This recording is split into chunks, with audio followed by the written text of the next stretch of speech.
aha twagiye tugende urakubitiraho ntuzarora muraseho haraburaho abantu bangahe muteho hanyuma twagiye kuri ntuza twagiye kuri twagiye kuri egeraho gato ibudahire rimwe uziko muze performance babimbira amafaranga menshi Oyasha.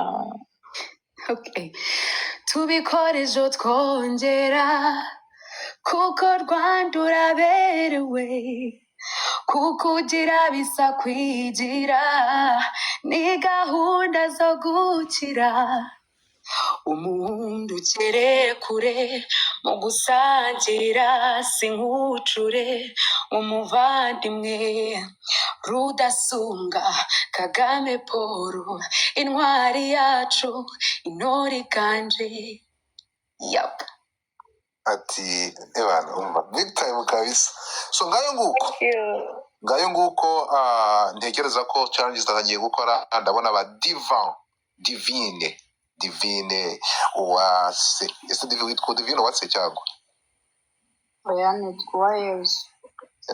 Yezu izina ry'abantu bakuru urakuze ntabwo nabona Wayezu cyitwa abantu bose mwana. uko nyoko yitwa Uwayezu.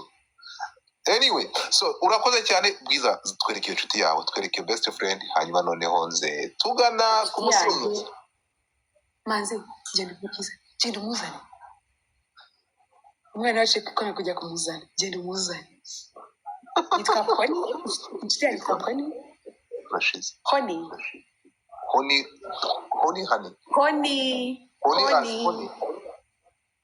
oya ni Pony kuzumureba Honey Rashize gusa ndahindukiza kamera gute Pony wino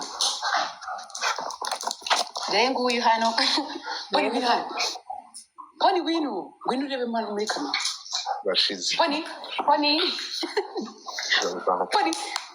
wino hano Pony nguyu reba muri kamera uyu nguyu yitwa Pony mumpere bwiza buri kantu mumpere y'amano ya buri kantu twari tumutemo buri kantu uriye niba ufite amarita ndagusubiza munteremo buri kantu mutemo pe ni gift ya buri kantu turareba hasi Here we go. Hosh.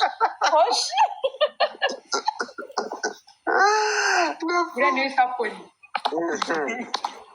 so ngayo uko nise kubona mumuzanye umukuye inde Pony turamuze tumusanganwe ego ndashaka tumugeze mugira haraburaho ariko sabuze umuntu ufite agatima gahe Bwiza tugere ku bicu tumusezerere tumubwire ngo ubundi turagutegereje indimo tuyitegereje nk'abategereje Yesu mu 2000 twari tumutegereje thank you mu bicu byageze wakabiri tegereze nishimye ko bayakiriye Wow.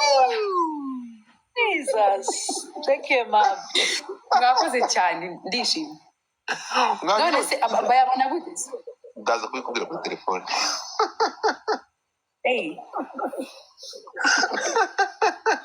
Bwiza ntabwo wagenda naragusohoza fatiraho Okay. thank you mama neza ati umeze neza